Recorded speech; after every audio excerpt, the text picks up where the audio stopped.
What you are about to witness may cause sudden emotional reactions, altered mental states, or overall feelings of compassion and conviction. Please be advised, you are not alone.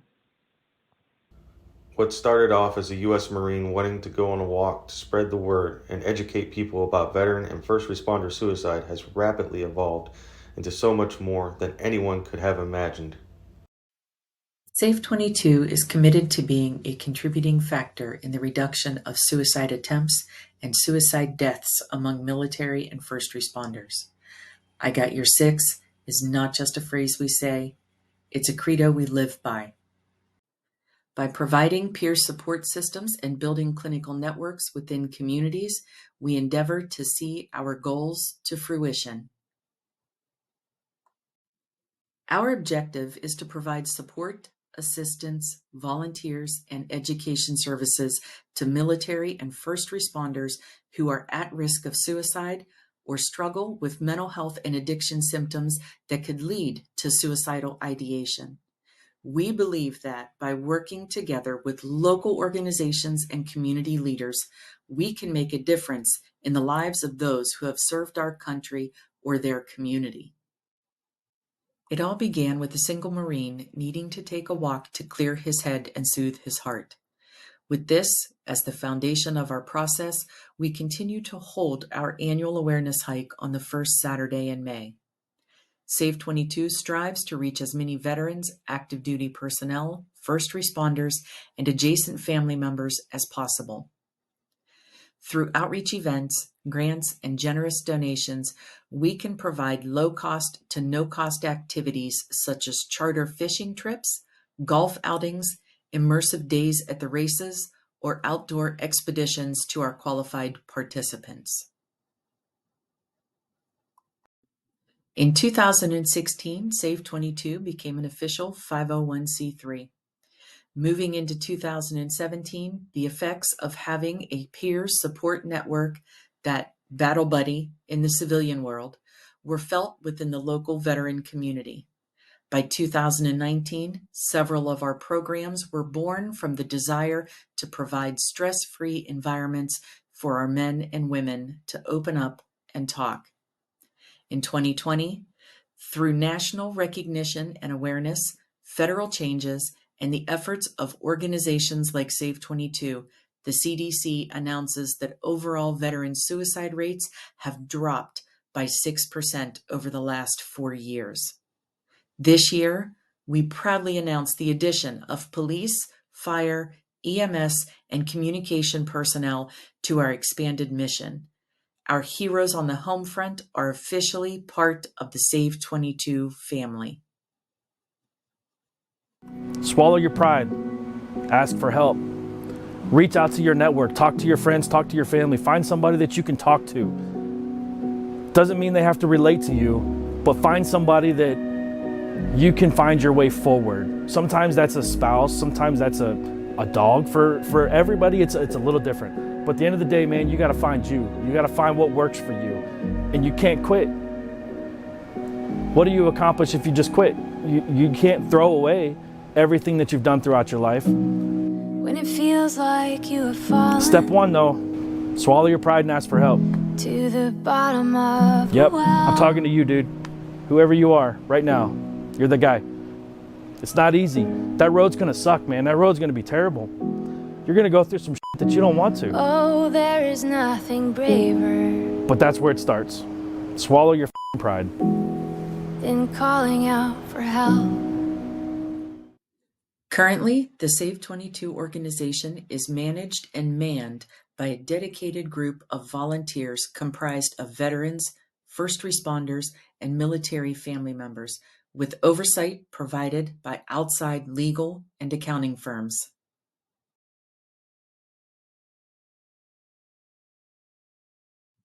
A passionate belief in no one left behind led SAVE22 members to petition state legislature for recognition.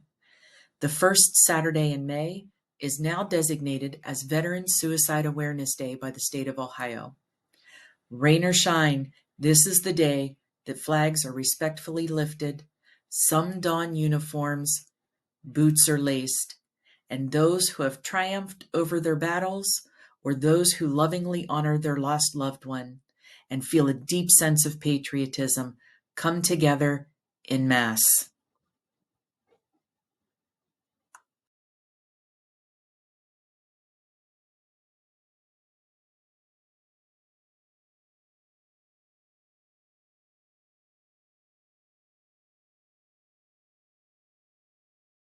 Our military and first responders are the first to face danger.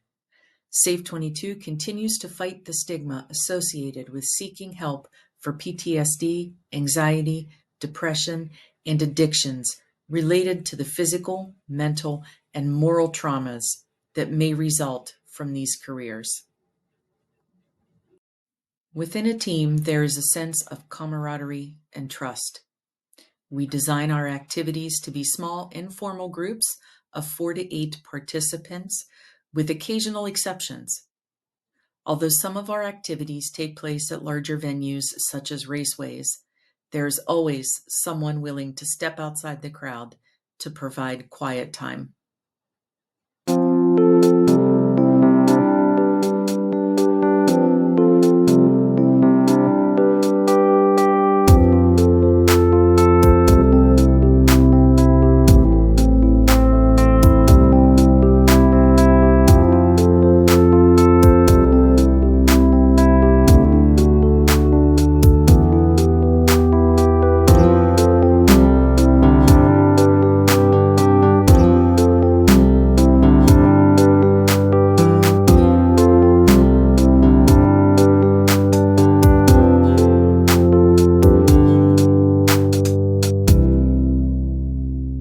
How close you get to the action when you join the SAVE22 Motorsports Outreach Program. I'm standing on the starting grid for the truck race in Mid-Ohio today.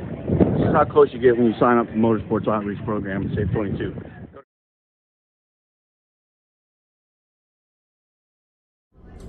Well, oh, you want me to tell you without crying? So it's just heartwarming to see veterans in our pit during a race weekend. Like I just told Tom, we see them come in like in a really bad spot, and they leave our pit area with a smile on their face, and that smile is totally priceless for us. So if we can help any veteran, we always say, even if it's only one, then our mission is complete, and we'll keep going because we want another one, and we want another one, and we want another one. But you got to start somewhere, and to hear the stories, to see the scars, but a lot of scars are on the outside, but I think also a lot of scars are on the inside that you don't see. And that's where it's really important where they get help. And if that is through our racing program, then we're on it too. Without our veterans, without our first responders, without our military, without all the people that make all those sacrifices, right, we cannot live in freedom.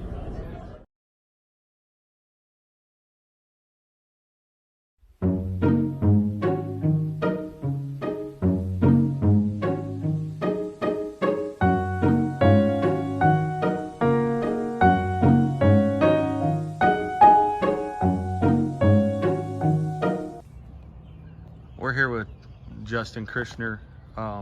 He wants to give his story and some thoughts. Yeah, so like you said, my name is Justin Krishner. I am a dual service vet. I've served in both the United States Navy and the United States Marine Corps. Deployed twice, once in each branch. In 2012, on August 6th, about 01:30, I was in a ship collision. That was the first major accident in the Straits of Hormuz in the Persian Gulf. Thank God no one was injured or killed, but it shook us up. We were reported in the UAE for about 7 weeks until we got repairs to go home. Shortly after that, I got out, did honorable discharge from the Navy, came home in 2016 and realized, alcoholism set in, and realized that the civilian life wasn't for me. And then 2017, enlisted in the United States Marine Corps, active duty. Went through boot camp, lost a couple ranks, was stationed in Kaneohe Bay, Hawaii, as a crash fire rescue firefighter, and that was awesome. I deployed again in 2019 to the Northern Territory of Australia, and myself and my passenger, Lance Corporal Hans Sandoval, were tasked to escort contractors around the training area of Mount Bundy. And on our way back to our camp, after about 5.5 hours to 6 hours, it was hot, no water, no food, and I drove the Humvee around a corner too fast and overcorrected the skid and rolled the Humvee 2 times. That happened May 25th, and 3 days later, May 28th, 2019, Lance Corporal Sandoval lost his life to his injuries from the Humvee rollover. For the rest of 2019 and 2020, survivor's guilt, depression, all of it set in. I wasn't sleeping, I wasn't eating. Again, alcoholism was a major part of that. It led me to some drug use and just other crazy sins, just trying to cope. May 2020, May 28th, actually, 2020, right on the dot, his first year anniversary of his death, I got a call telling me to prepare for trial. I was actually selected. I had the first spot in the entire Marine Corps to get promoted to sergeant. And because I was pending legal, I didn't pick up sergeant. Instead, I was demoted to private, sent to the brig for 90 days. And yeah, after that, I was released 77 days into my 90 days on good behavior on October 7th. Lucky 777 right there. And December 8th, 2020, I was discharged from the Marine Corps. Coming home was rough. Again, I felt like a failure. I failed out of 2 different branches in my Marine Corps career. Total over 9 years of military service came to an end. And I just still have a lot of military left in me. I wanted to go back. But finally found God and accepted Jesus Christ as my personal Lord and Savior. I'm over 2 years clean and sober. October will be 2 years without cigarettes, nicotine, tobacco use, any of that. And I'm one-on-one discipleship with my cousin, a security member at my church. And my life is just changed completely after meeting SAVE22. The very first hike was in 2017. I remember going to that because of Mushroom Head. Didn't know what SAVE22 was about, but I saw free Mushroom Head concerts, and I was like, yeah, I'll do it. I'll walk a few miles for this. But it wasn't until I came home when I had missed phone calls from Tom Indorf. Coming off the plane, right off the plane, missed calls, and I called him, and he hooked it up, and he sent me out here to Freedom Farm with my boy Preacher behind me right here. And between SAVE22 and Freedom Farms, it's just completely changed my life.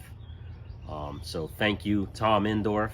Thank you, Bill Shear from Freedom Farms, SAVE22, and everyone involved with both organizations. I love you all, and thank you. And this is what's amazing about equine therapy, is that you're telling a very rough story and your horse comes up behind you the whole time.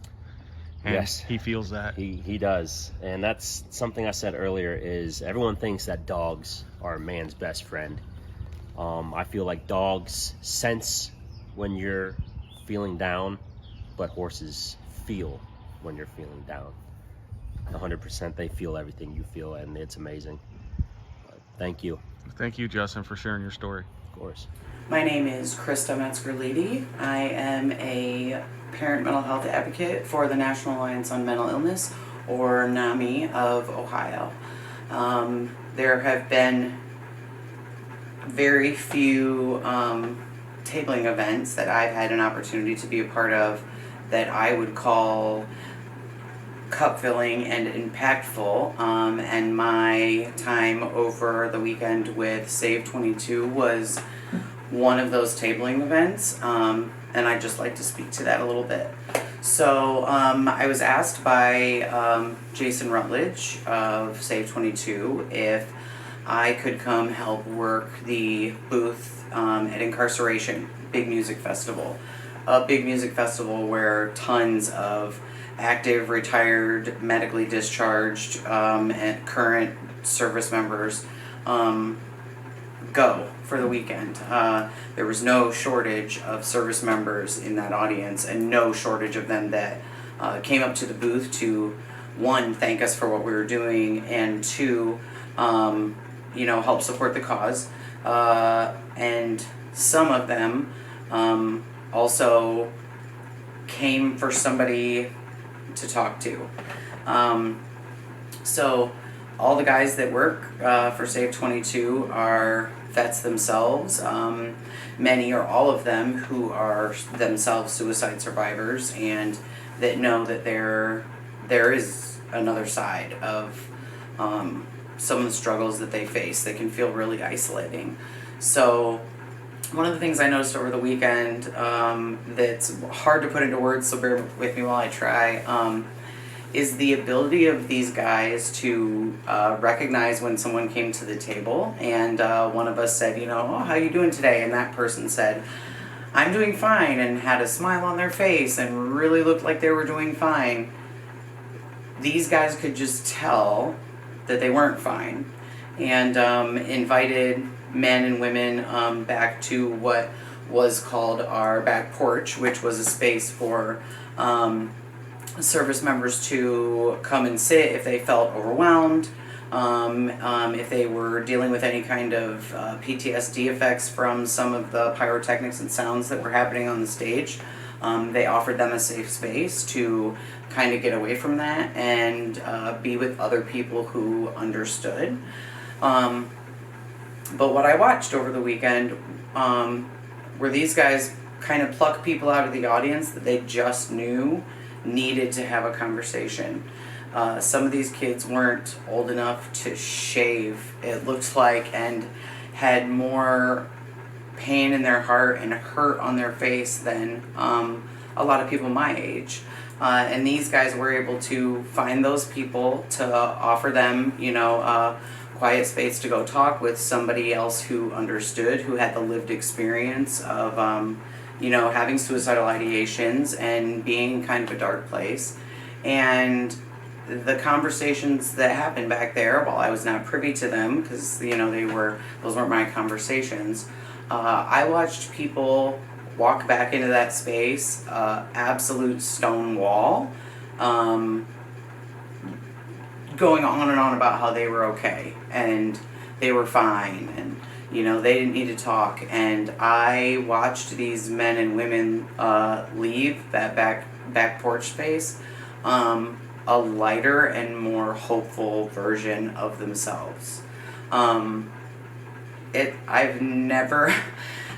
guess I've never seen that kind of community in any kind of organization before. And as a peer advocate myself, a big part of my job and a big part of my qualifications are that I have the lived experience to walk with the people that I work with. So it was really, really beautiful and really validating to see that the big piece of this whole puzzle were those men and women having that connection to the service members of SAVE22. I cannot say enough good things about the organization, its mission, the passion that all of these guys have for the cause, and the amount of good work that they are doing, even though not a lot of people are watching. Our back porch was fenced in, it was completely private. No one except the people getting those services and getting that person to talk to knew that they were getting the help that they needed.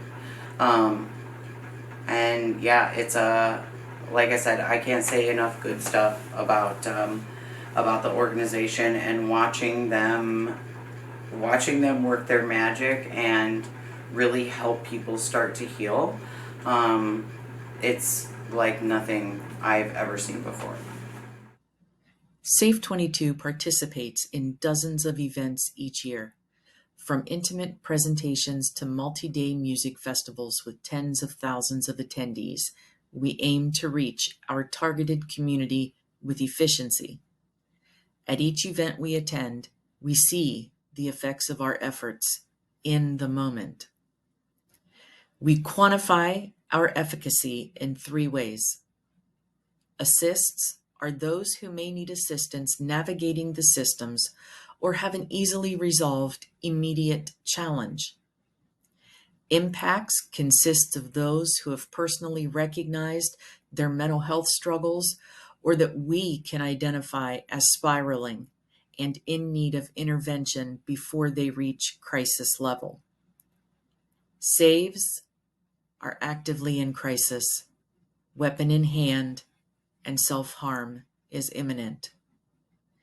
With our in-person, boots-on-the-ground approach, we aspire to see great numbers of assists and impacts, therefore minimizing or eliminating the number of saves needed. Hey there, it's Link, coming at you from my own back porch. I want to take a quick moment to say thank you. Thanks to all of our advocates, board members, officers, all our volunteers, our partners, our sponsors. Most importantly, I want to say thank you to you, the individuals out there, the ones that allow us to do what we do, the ones that support, the ones that talk about us, the ones that advocate for us, the ones that network with us. You guys are the reasons why we can do what we do. If it wasn't for you, this mission wouldn't happen. So thank you, and I'm glad you're standing with us.